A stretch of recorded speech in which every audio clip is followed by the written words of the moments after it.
আমরা সকলেই দীর্ঘক্ষণ এক সংগ্রামের পথে কাটাচ্ছি। জীবন সংগ্রামের পাশাপাশি আজ আমরা প্রায় বিকাল 3:30 থেকে পদযাত্রা করে রাজ্যের মাননীয় শ্রমমন্ত্রী মলয় ঘটক সাহেবের কাছে এসেছিলাম।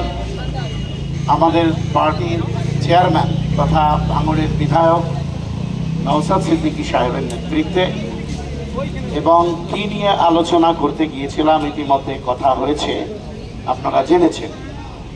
আমাদের মূল যে দাবিগুলো ছিল তার মধ্যে একটা ছিল যেসব পরিযায়ী শ্রমিক ও ব্যবসায়ী ভিন রাজ্যে গিয়ে আক্রান্ত হচ্ছেন তাদের আইনি সহায়তা দেওয়ার জন্য রাজ্য সরকারকেই উদ্যোগ নিতে হবে। এজন্য যেসব রাজ্যে পশ্চিমবঙ্গের পরিযায়ী শ্রমিক রয়েছেন সেখানে সরকারের পক্ষ থেকে নোডাল অফিসার নিয়োগ করতে হবে। পরিযায়ী শ্রমিকদের রাজ্য সরকারের পক্ষ থেকে সঠিক পরিচয়পত্র প্রদান করতে হবে এবং সেই পরিচয়পত্রে আপাতকালীন ফোন নাম্বার সহ নোডাল অফিসারের নাম ও ফোন নম্বর দিতে হবে। আক্রান্ত শ্রমিক যারা রাজ্যে ফিরে আসছেন তাদের মামলা চালানোর দায়িত্ব সরকারকে নিতে হবে। তাদের এই রাজ্যেই কর্মসংস্থানের সুযোগ রাজ্য সরকারকে করে দিতে হবে। পরিযায়ী শ্রমিকদের জরুরিকালীন 24 ঘন্টা পরিষেবার জন্য একটি টোল ফ্রি নাম্বার চালু করতে হবে। এগুলো ছিল আমাদের মূল দাবি। এই দাবিগুলোর বাইরেও বেশ কিছু বিষয় আমরা আলোচনা করেছি। আমি প্রথমে আপনাদের এই দাবিগুলোর সমর্থনে কি আলোচনা হলো সংক্ষেপে বলবার চেষ্টা করছি, সেগুলো আপনারা সকলেই মন দিয়ে শুনবেন।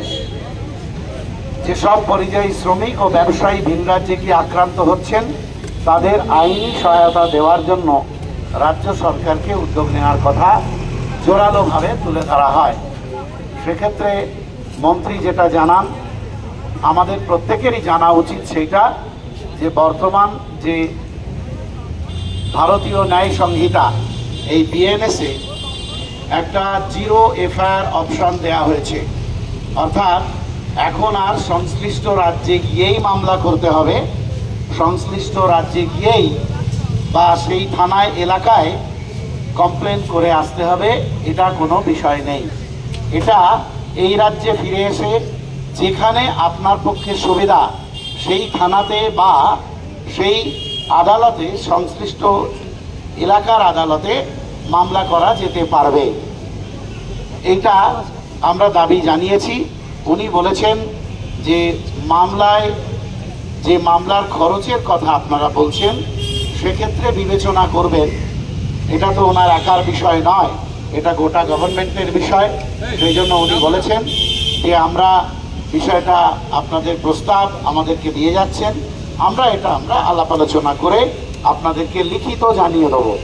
কারণ উনি এর পরেও আমাদের কাছে লিস্ট চেয়েছেন যে পার্টিকুলার যদি লিস্ট আপনারা দেন তাহলে সেই পার্টিকুলার কেসগুলো আমরা করে আমরা আপনাদেরকে লিখিতভাবে জবাব দিয়ে দেবো। এটা উনি প্রতিশ্রুতি দিয়েছেন। কারণ উনি জানিয়েছেন যে ইতিমধ্যে আমাদের বিধায়ক পার্টির চেয়ারম্যান নওশাদ সিদ্দিকী সাহেব আজকের ডেপুটেশনের অনেক আগেই উনি বলছেন যে এই সমস্ত বিষয়গুলো বিধানসভায় আমাকে ধরেছেন এবং আমি যতটা পেরেছি তাকে উত্তর দেওয়ার চেষ্টা করেছি, যা আমার সাধ্যের মধ্যে ছিল। আচ্ছা, 2 নম্বর যে বিষয়টা, যেসব রাজ্যে পশ্চিমবঙ্গে পরিযায়ী শ্রমিক রয়েছেন সেখানে সরকারের পক্ষ থেকে নোডাল অফিসার নিয়োগ করতে হবে। এ বিষয়ে মন্ত্রী সাফাই সেটা হচ্ছে যে সংশ্লিষ্ট রাজ্যে নোডাল অফিসার নিয়োগ করার প্রয়োজন নেই। তার কারণ উনি যেটা বলেছেন, আমরা যদি সেটা প্র্যাকটিস করি খারাপ হবে না। আমি ওনার পক্ষে বলছি না, যেটা বাস্তব সেটা বলছি। উনি বললেন একটা অফিসার যদি আমরা ধরুন মুম্বাই শহরে নিয়োগ করি, নবী মুম্বাইয়ে কোনো সমস্যা হলো, তো সেই নোডাল অফিসারের কাছে দেখা করতে যাওয়ার পরিবর্তে এখন যেহেতু সব অনলাইন হয়ে গেছে, তাহলে সমস্ত কমপ্লেন, সমস্ত বক্তব্য অনলাইনে দেওয়া যেতে পারে। এবং সেই বিষয়ে উনি যে অফিসার দায়িত্বে আছেন মনীষা মুখোপাধ্যায়, তাকে সঙ্গে সঙ্গে ডেকে মনীষা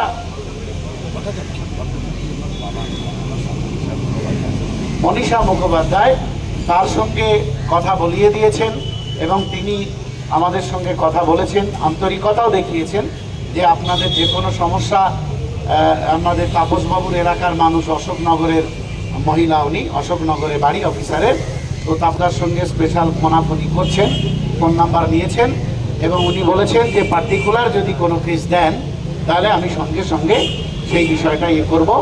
আর যদি আপনাদের অনলাইনে সমস্যা হয় সেক্ষেত্রে আমার সঙ্গে যোগাযোগ করে নেবেন। আমি যতটা সহযোগিতা করার দরকার, আমি একজন সরকারি অফিসার হিসেবে ততটা সহযোগিতা আপনাদের করব। পরিযায়ী শ্রমিকদের রাজ্য সরকারের পক্ষ থেকে সঠিক পরিচয়পত্র প্রদান করতে হবে, আর সেই পরিচয়পত্রে আপাতকালীন ফোন নাম্বার সহ নোডাল অফিসারের নাম, ফোন নাম্বার দিতে হবে। এই দাবিটা যে আমাদের ছিল, এক্ষেত্রে ওনারা একটা টোল ফ্রি নাম্বার আমাদেরকে দিয়েছেন সারা রাজ্যের অধিবাসীর জন্য, শুধু আইএসএফ এর জন্য নয়, আমার আপনার সবার জন্য। বিশ্বজিৎ বলছিলেন শ্রমিক সেটা বিজেপির সমর্থক না সিপিএমের সমর্থক না কংগ্রেস না তৃণমূলের সমর্থক, সেটা তো বিষয় নয়। পরিযায়ী শ্রমিক সেই টোল ফ্রি নাম্বারে আমরা সবসময়, আর আমাদের জেলা এবং যারা বিভিন্ন বিধানসভার দায়িত্ব আছেন আপনাদেরকে আমরা কথা দিচ্ছি যে এই টোল ফ্রি নাম্বার এবং পদ্ধতি কীভাবে করতে হবে, এ সমস্ত আমাদের জেলা নেতৃত্বরা যারা বিধানসভা বা ব্লকের দায়িত্ব আছে তাদেরকে, ওটা আমরা তাদেরকে প্রশিক্ষণ দিয়ে দেবো। মন্ত্রীর কাছে আমাদের বিশেষ দাবি যেটা ছিল, ওনারা বলেছেন যে ওটা 12 ঘন্টার চালু আছে, 12 ঘন্টাও নয়, সকাল 10টা থেকে সন্ধ্যা 6টা পর্যন্ত। এক্ষেত্রে আমাদের বক্তব্য হচ্ছে যে এই টোল ফ্রি নাম্বার 24 ঘন্টা চালু রাখতে হবে। মন্ত্রী কিন্তু এটা মন্ত্রীমশাই সঙ্গে সঙ্গে অ্যাকসেপ্ট করেছেন এবং উনি বলেছেন টোল ফ্রি নাম্বারটা 24 ঘন্টা চালুর ব্যাপারে আমি এক্ষুনি কথা দিতে পারছি না, কিন্তু আলাদা একটা মোবাইল নাম্বার দিয়েছেন, এটা আমাদেরকে দিয়েছেন যে আপনারা পরিযায়ী শ্রমিক যারা থাকেন, বিভিন্ন জায়গায় কাজ করেন, যতক্ষণ না টোল ফ্রি নাম্বার 24 ঘন্টা চালু করা যাচ্ছে ততক্ষণ একটা মোবাইল নাম্বার 24 ঘন্টার জন্য উনি উল্লেখ করেছেন, দিয়েছেন, সেটাতে আমরা সবসময় কমপ্লেন দিতে পারবো। আক্রান্ত শ্রমিক যারা রাজ্যে ফিরে আসতেন তাদের মামলা চালানোর কথা আমরা বলেছি, সেটা তো আগেই আপনাদের বললাম। কর্মসংস্থানের ব্যবস্থার কথা বলা হয়েছে, তারা কাজ করবে কোথায়, তারা যাবে কোথায়, এ বিষয়ে আমরা স্পষ্ট দ্ব্যর্থহীন ভাষায় ওনাকে জানিয়ে এসেছি যে দেখুন আমরা যে জানতে পাচ্ছি যে 1.5 কোটি অন্য রাজ্যের শ্রমিক এখানে আছেন। আমরা বলেছি যুক্তরাষ্ট্রীয় কাঠামোর দেশ, আমরা কাউকে তাড়ানোর কথা বলতে পারবো না, এটা পসিবল নয়। আমার রাজ্যের শ্রমিক অন্য রাজ্যে থাকবে, অন্য রাজ্যের মজুর এখানে কাজ করবেন। আসলে পরিযায়ী শ্রমিক মানে তো তারা সেই রাজ্যের অর্থনীতির চাকা ঘোরায়, কিন্তু আমার রাজ্যের শ্রমিক যেহেতু বাইরে আছে, সেটা আমার রাজ্যের মুখ্যমন্ত্রীর দায়িত্ব বা দপ্তরেরও দায়িত্ব। আমরা স্পেসিফিক্যালি উড়িষ্যার কথা বলেছি, রাজস্থানের কথা বলেছি এবং অন্যান্য কয়েকটা রাজ্যের কথা বলেছি। উড়িষ্যাতে যেভাবে 100 শ্রমিককে আটকে রাখা হয়েছে, সরকার আটকে রেখেছে, তাদেরকে বাংলাদেশি ছাপ মারার চেষ্টা চালাচ্ছে, এ বিষয়ে উনি আমাদের যেটা জানালেন যে ইতিমধ্যে চিফ মিনিস্টার আমাদের চিফ সেক্রেটারি, এই রাজ্যের যিনি চিফ সেক্রেটারি, মুখ্য সচিব, তিনি উড়িষ্যা রাজ্যের মুখ্যমন্ত্রী এবং মুখ্য সচিবের সঙ্গে কথাবার্তা বলছেন, যত দ্রুত সম্ভব বিষয়টা সমাধান করবেন এবং ওই আটকে থাকা শ্রমিকদের কেউ যদি আলোচনার ভিত্তিতে, যেটা উনি জানালেন যে কেউ যদি ফিরে আসতে চায়, অর্থনৈতিকভাবে সমস্যা তৈরি হয়, তারা ফিরতে পারছে না, এক্ষেত্রে উনি বলেছেন যে আপনারা আমাদের লিস্ট দেবেন, আমরা তাদের ফিরে আসার জন্য অন্তত 3000 টাকা করে তাদেরকে আমরা আপাতত সাহায্য দেব। 3000 টাকা করে তারা সাহায্য পেলে বাড়িতে তারা চলে আসতে পারবে। তারপরে পরিযায়ী শ্রমিক কল্যাণ বোর্ড ইত্যাদি আছে, তাদের সঙ্গে কথাবার্তা বলে তাদের কি ব্যবস্থা করা যায় সেটাও উল্লেখ করেছেন। সেই সঙ্গে আমরা আরও দুটো বিষয় আলোচনার মধ্যে তুলেছিলাম। একটা হচ্ছে আমাদের মুর্শিদাবাদের মালদার আফরাজুলের ঘটনা গোটা ভারতবর্ষকে স্তম্ভিত করে দিয়েছিল, আপনাদের মনে আছে। আমাদের অফিস সেক্রেটারি সেটা খুব দ্ব্যর্থহীন ভাষায় জানিয়েছেন যে আফরাজুলের কন্যাকে যে ৬,০০০ টাকা মাইনের কাজ দেওয়া হয়েছে, সেটাকে তো কোনো জব বলা যায় না, তাই না? ৬,০০০ টাকা মাইনেতে সে কি করে, হ্যাঁ, আবার বলছে সরকারি চাকরি। এ ব্যাপারে শ্রমমন্ত্রীকে আমরা বিশেষভাবে দায়িত্ব দিয়েছি যে আপনি বিষয়টা দেখুন এবং আপনি দপ্তরের প্রধান হিসাবে আপনি দায়িত্ব নিন এবং যাতে আফরাজুলের কন্যার ওই কাজটা যাতে পার্মানেন্ট সরকারি চাকরিতে উন্নীত হয় এবং আফরাজুলের আরেকটা কন্যা আছে তার যাতে কোনো কাজের ব্যবস্থা করা যায়, সেটা আপনি ব্যক্তিগতভাবে উদ্যোগ নিন। সেক্ষেত্রে উনি কথা দিয়েছেন যে আমি চেষ্টা করব। এই বিষয়টা এমন বড় বিষয় নয়, একটা শ্রমিক পরিবারের মানে সন্তানকে চাকরি কাজ তো আমরা দিয়েছি, তাকে যদি উন্নীত করা যায় সরকারি স্তরে, সেটা আমি সংশ্লিষ্ট দপ্তরের সঙ্গে কথাবার্তা বলবো। আমরা আরও একটা বিষয় আলোচনা করেছি, আমাদের মোস্তাকিমরা যে এলাকায়, আমাদের হুগলি জেলার কুমিরমড়া, হুগলি জেলার চণ্ডীতলা ব্লকের অধীনে কুমিরমড়া ভগবতীপুর, সেখানে বেশ কিছু আমাদের পরিযায়ী শ্রমিক ভাই থাকে।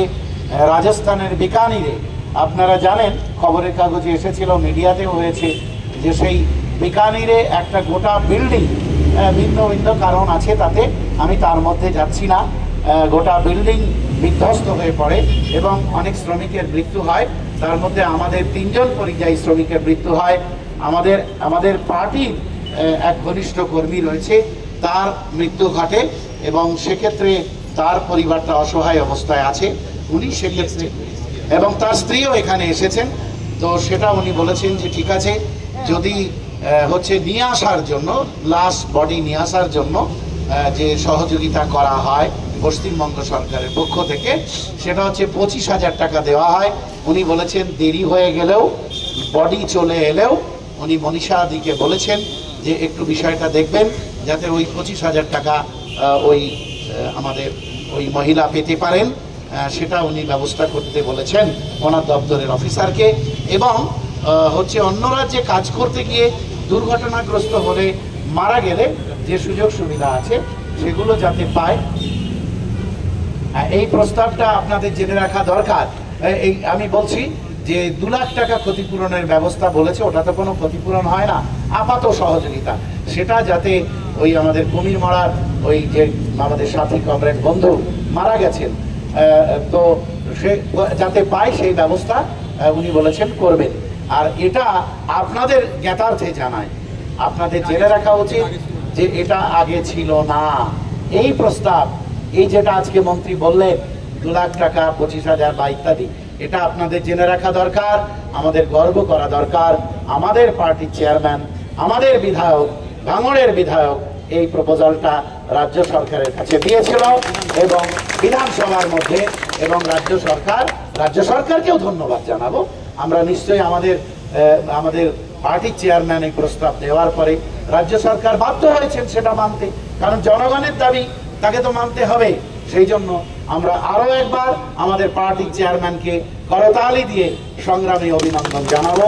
যেভাবে আপনি লড়াই চালিয়ে যান, আপনার সঙ্গে বাংলার সমস্ত মানুষ আপনার সঙ্গ দেবে। আগামী দিন আমরা ঐক্যবদ্ধভাবে পরাস্ত করতে পারবো।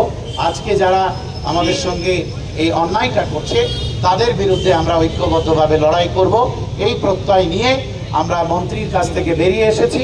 এবং আমি সবশেষে ভাইজানকে বলবো যে আপনার মুখের কথা না শুনে কেউ যেতে চায় না, সুতরাং যাওয়ার আগে শেষ 2টো কথা আপনি অন্তত বলুন, যেটা নিয়ে